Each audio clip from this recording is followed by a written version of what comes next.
The SEAL commander looked at her through his binoculars and scoffed, "One woman sniper against a dozen armed militants? She'll be dead in minutes." 5 minutes later, 12 enemy bodies lay silent in the forest, and he was staring at her in disbelief. Meet Staff Sergeant Luna. Phantom Cross, 28 years old, dark brown hair usually braided in tactical style, hazel eyes that could track movement at 1,500 meters through dense forest canopy. For 3 years, she had served as designated marksman for various special operations units, but to most SEAL commanders she was still just the female sniper who got assigned to their missions by higher headquarters. They respected her accuracy on the range, but none of them truly believed she belonged in frontline combat operations. Luna's background was unlike any other sniper in the military. Raised in the Alaskan wilderness by a father who was both a master hunter and former Army Ranger, she had learned to track and shoot before she could properly read. Every winter of her childhood had been spent surviving in conditions that would challenge experienced soldiers, learning patience, stealth, and precision that couldn't be taught in any military school.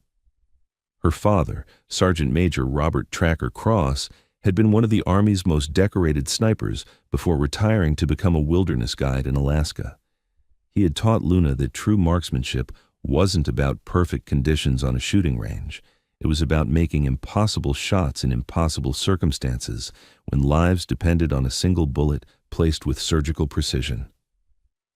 "Baby girl," he would tell her as they tracked elk through snow-covered mountains, "anyone can hit a target when everything's perfect. A real sniper hits the target when everything's wrong. Bad weather, bad position, bad odds. That's when you find out what you're really made of." Robert Cross had survived 3 tours as a sniper in Iraq and Afghanistan, accumulating 89 confirmed kills and earning a reputation as one of the deadliest marksmen in military history. But more than just a killer, he was a student of ballistics, wind patterns, and the psychological aspects of precision shooting that separated true snipers from mere marksmen. He had retired from active duty after Luna's mother died in a car accident, choosing to raise his daughter in the Alaskan wilderness, where he could pass on skills that the Army couldn't teach. Their cabin was 50 miles from the nearest neighbor, accessible only by snowmobile in winter and bush plane in summer. Luna's education came from correspondence courses, but her real learning happened in the forest. By age 12, Luna could track wounded animals through snow for miles, reading subtle signs that most experienced hunters would miss. At 14, she was making consistent kills on caribou at ranges exceeding 800 meters, using rifles that her father had modified for extreme long-range shooting. At 16, she could survive alone in the wilderness for weeks, living off the land and moving through terrain without leaving traces that even experienced trackers could follow. Her father had also taught her the mental discipline required for precision shooting under stress. Hours spent motionless in hunting blinds, waiting for the perfect shot while mosquitoes swarmed and weather conditions changed constantly. The patience to track a single target for days, learning its patterns and habits before taking the one shot that mattered. "Shooting is the easy part," he would explain during their evening discussions about ethics and responsibility. "Any fool can pull a trigger. The hard part is knowing when to shoot, when not to shoot, and living with the consequences of both decisions. A sniper's greatest weapon isn't the rifle, it's the mind behind it." Luna had enlisted after graduating summa cum laude from the University of Alaska with a degree in wilderness studies and ballistics. Her military aptitude tests were off the charts, her marksmanship scores broke records, and her understanding of fieldcraft impressed veteran instructors who had been teaching snipers for decades. During basic training, her drill sergeants had initially been skeptical of the quiet girl from Alaska who seemed more comfortable in the field than in formation. But when they saw her performance on the rifle range, consistently shooting perfect scores at ranges where other recruits struggled to hit the target, they realized they were dealing with someone exceptional. Her sniper school instructors had been equally impressed. Luna's scores weren't just perfect, they demonstrated understanding of advanced concepts that usually took years to develop. She could calculate wind drift and bullet drop without instruments, read environmental conditions that other students couldn't detect, and most importantly, She possessed the psychological stability to make precision shots under extreme pressure. But despite her exceptional qualifications, Luna faced constant skepticism from male commanders who couldn't separate her gender from her capabilities. She had been assigned to support roles, given safe missions, and constantly reminded that frontline combat was different from training exercises. The skepticism wasn't limited to her shooting skills. Male officers questioned whether she had the physical strength for extended operations, the emotional stability for combat stress, and the aggressive mindset required for special operations. They saw her quiet demeanor and professional politeness as signs of weakness rather than confidence. Luna's first deployment to Afghanistan had been with a ranger unit that treated her as an unwelcome addition forced on them by politically correct policies.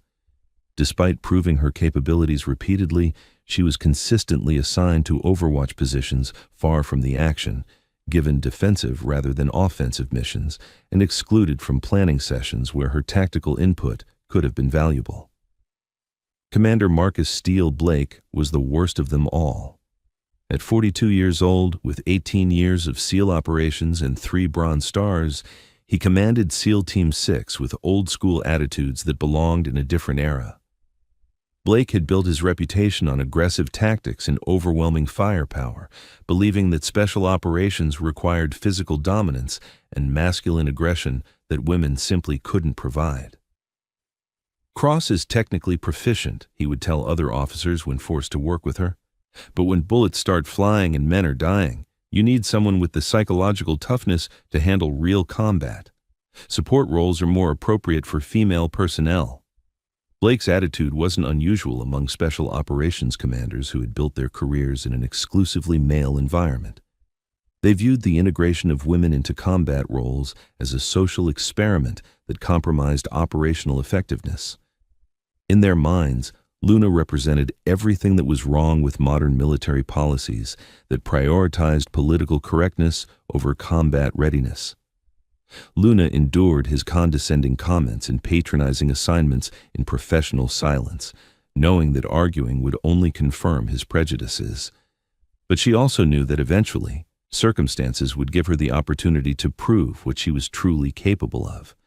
She had spent her off-duty time studying Blake's previous operations, analyzing his tactical preferences, and identifying weaknesses in his planning methodology. Blake was an aggressive commander who preferred direct approaches and overwhelming force, but his confidence sometimes blinded him to subtle threats that required different solutions. That opportunity came during Operation Silent Thunder, a classified mission in the dense forests of eastern Afghanistan. Intelligence reports indicated that a high-value target, a terrorist leader responsible for multiple attacks on coalition forces, was meeting with local commanders in a remote compound deep in enemy territory. The intelligence package was extensive but incomplete. Satellite imagery showed the compound's layout and defensive positions, but the dense forest canopy limited visibility of surrounding areas. Electronic intercepts suggested the meeting would take place within a specific time window, but the exact number of security personnel remained uncertain. Luna had studied the intelligence more carefully than anyone else on the team, using her wilderness experience to read environmental clues that others missed. The forests surrounding the compound showed signs of recent human activity, paths that were too regular to be natural, vegetation patterns that suggested concealed positions, and defensive preparations that indicated a much larger security force than official estimates suggested. The mission parameters were straightforward: infiltrate the target area, confirm the HVT's presence, and eliminate him along with his leadership council. But the tactical situation was anything but simple. The compound was surrounded by thick forest that provided excellent concealment for defenders, and intelligence suggested at least 20 armed militants were providing security. Blake's plan was typically aggressive: a direct assault by his 8-man SEAL team, supported by Luna providing overwatch from a distant position. In his mind, she would be safely positioned far from the actual fighting, picking off any stragglers who tried to escape while the real warriors handled the dangerous work. "Cross, you'll establish overwatch here. Blake pointed to a position on the tactical map that was over 800 meters from the target compound. Stay put, stay quiet, and only engage if someone tries to run. Leave the real fighting to us. Luna studied the terrain carefully, noting elevation changes, wind patterns, and lines of sight that Blake hadn't considered. The position he had chosen was tactically sound for observing the compound, but it wouldn't allow her to provide effective support if his team encountered serious resistance. "Sir," she said carefully, "if I moved to this ridgeline here, I'd have better coverage of the entire approach route and multiple escape corridors. I could provide more effective support for the team." Blake's expression hardened. "Cross, I've been planning these operations since before you knew what a rifle was. You'll take the position I assign and follow the orders I give. This isn't a training exercise where you get to improvise." Luna nodded professionally, but privately she began planning for contingencies that Blake's aggressive confidence couldn't envision. She had studied the intelligence reports more carefully than anyone else on the team, and she had noticed patterns in enemy behavior that suggested this operation might not go as smoothly as Blake expected. The insertion went perfectly. Blake's team moved through the forest with the practiced silence of elite operators, while Luna established her position exactly where ordered. Through her scope, she could see the compound clearly, a cluster of buildings surrounded by defensive positions that looked exactly as intelligence had described. But as Luna scanned the surrounding forest, she began noticing details that the preliminary reconnaissance had missed. Enemy positions that were too well concealed to be seen from satellite imagery. Movement patterns that suggested a much larger security force than intelligence estimates. Most importantly, defensive preparations that indicated the enemy might be expecting company. Her scope revealed camouflaged fighting positions that had been expertly constructed to blend with natural terrain. Radio antennas disguised as dead branches, weapon caches hidden beneath false vegetation. The defensive preparations were too sophisticated for a routine security detail. This was a carefully planned defensive network designed to destroy any assault force. "Phantom, this is Steele," Blake's voice crackled through her earpiece. "We're beginning our approach. Maintain overwatch and report any movement." Luna tracked Blake's team through her scope as they moved toward the compound. 8 SEAL operators advancing in perfect formation, confident in their training and firepower. But through her magnified optics, she could also see what they couldn't. Enemy fighters positioning themselves for an ambush that would trap the entire SEAL team in a crossfire. "Steele, this is Phantom. I'm seeing movement in the tree line approximately 50 meters north of your position. Multiple fighters taking defensive positions." "Phantom, maintain radio discipline. We don't see any immediate threats. Continue overwatch." Luna bit back her frustration. Blake's team was walking into a carefully prepared ambush, but his confidence in his own tactical assessment was preventing him from recognizing the danger. She could see at least 12 enemy fighters maneuvering to surround the SEAL team, but from Blake's ground-level perspective, they remained invisible. The ambush was triggered when Blake's team was exactly where the enemy wanted them, caught in open ground between the compound and the forest, with no immediate cover and limited escape routes. The forest erupted with automatic weapons fire from multiple directions, muzzle flashes lighting up concealed positions that had been invisible until that moment. "Contact! Contact!" Blake's voice carried panic and disbelief. "We're taking fire from multiple positions. Where did they come from?" Luna could see the entire tactical situation through her scope. Blake's team pinned down in a clearing, 12 enemy fighters positioned in a perfect enveloping formation, and more hostiles moving to close off escape routes. The SEAL team was trapped in exactly the kind of ambush that destroyed elite units when overconfidence met superior enemy preparation. "Steele, this is Phantom. I have visual on 12 enemy positions. I can eliminate the threat, but I need to relocate to effective firing position." "Negative, Phantom. Maintain your position and wait for instructions." But Luna was already moving. Blake's tactical stubbornness was going to get his entire team killed, and she wasn't going to watch 8 American warriors die because of his prejudices and pride. She had trained her entire life for exactly this moment, when conventional tactics failed and unconventional solutions were the only option. Moving through dense forest with equipment that weighed over 60 pounds required skills that couldn't be taught in any school. Luna flowed through the undergrowth like a ghost, using deer trails and natural concealment to approach the enemy positions without being detected. Every step was calculated, every movement designed to keep her invisible while closing the distance to effective shooting range. The position she chose wasn't the one Blake had assigned. It was a rocky outcrop that gave her clear lines of sight to all 12 enemy positions while keeping her concealed from their view. Setting up her rifle in this location required climbing techniques she had learned in Alaska and fieldcraft that came from years of hunting in impossible terrain. Through her scope, Luna could see Blake's team desperately trying to fight their way out of the ambush. They were professional soldiers using good tactics, but they were outnumbered and outmaneuvered by enemies who had chosen the battlefield and set the terms of engagement. The first shot was the most important. Luna had identified the enemy commander, a fighter who was coordinating the ambush through hand signals and radio communications. Eliminating him would disrupt their command structure and create the confusion she needed to systematically destroy the rest of the force. Distance, 547 meters. Wind, variable, gusting through forest canopy.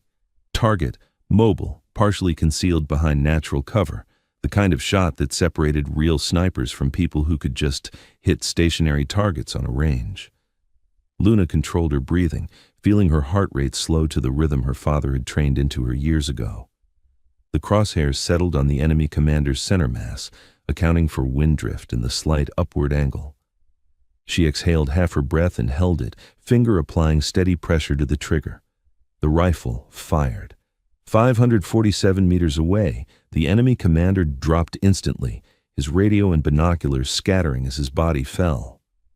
The coordinated ambush immediately began to lose cohesion as the remaining fighters tried to figure out where the shot had come from.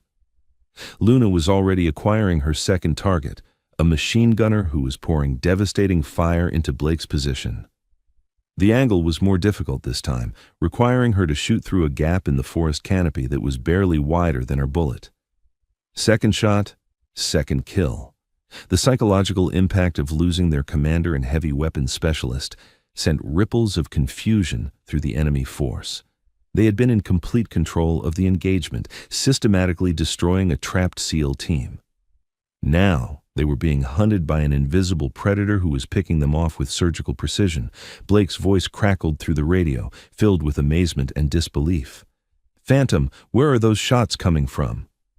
"This is Phantom. I'm eliminating the threat. Keep your heads down and be ready to move when I give the signal." The third and fourth shots came within seconds of each other. Luna had identified two fighters who were trying to flank Blake's position, and she eliminated them with a technique her father had taught her, rapid target acquisition that allowed her to engage multiple threats without losing momentum. Each shot was a masterpiece of precision marksmanship. Wind conditions varied between targets, forcing Luna to adjust her calculations for each engagement. Enemy fighters were using natural concealment that made them nearly invisible, requiring her to track subtle movements and predict their behavior. By the time she fired her fifth shot, the remaining enemy fighters were beginning to panic. They had been ambushing a trapped SEAL team, but somehow they were being systematically destroyed by an opponent they couldn't see or locate. The psychological pressure of being hunted was breaking their discipline and exposing them to further attacks. Luna's sixth and seventh shots eliminated two fighters who were trying to escape through the forest. They had abandoned their positions and were running for safety, but Luna tracked their movement through dense vegetation and stopped them with shots that would have impressed Olympic marksmen. The 8th, 9th, and 10th shots came as the remaining enemy fighters tried to consolidate into a defensive position, but Luna had anticipated their movement and positioned herself to engage them as they exposed themselves. Each shot was calculated to maximum effect, eliminating threats with the cold efficiency of a professional killer. Have you ever witnessed someone perform at a level that seemed almost superhuman?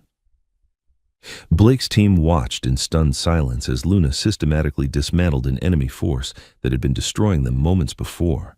The 11th shot eliminated a sniper who had been targeting Blake's medic. Luna had spotted the muzzle flash from his concealed position and returned fire before he could engage a second target.